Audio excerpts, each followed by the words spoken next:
Sally cammina per la strada senza nemmeno guardare per terra.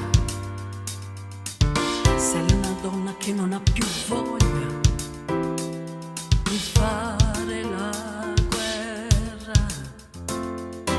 Sally ha patito troppo, Sally ha già visto che cosa ti può crollare addosso.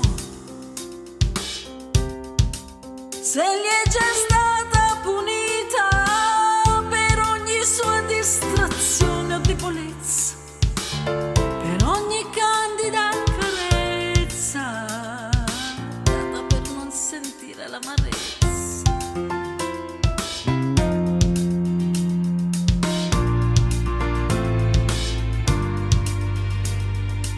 Senti che fuori piove, senti che per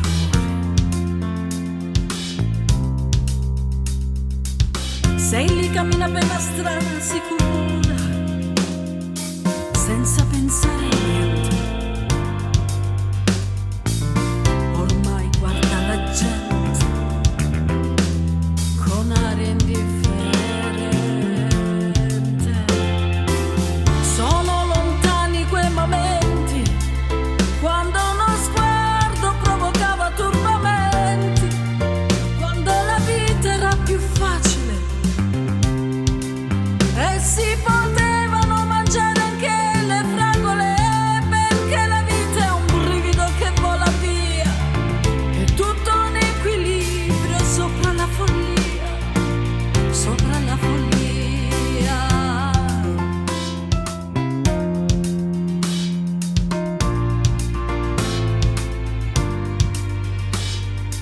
Senti che fuori piove, senti che per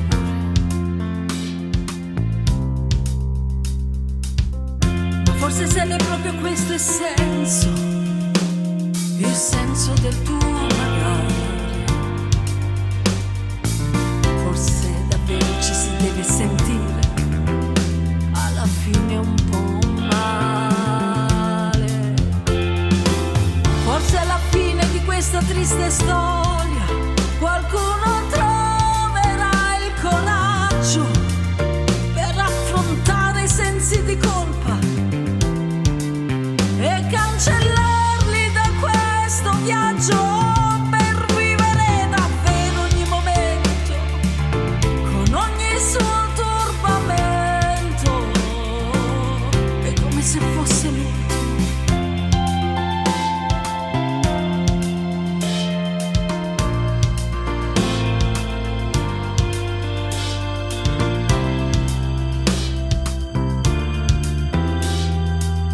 Sally cammina per la strada leggera, ormai è sera. Si accendono le luci dei lampioni, tutta la gente corre a casa davanti alle televisioni, ed un pensiero le passa per la testa: forse la vita non è stata tutta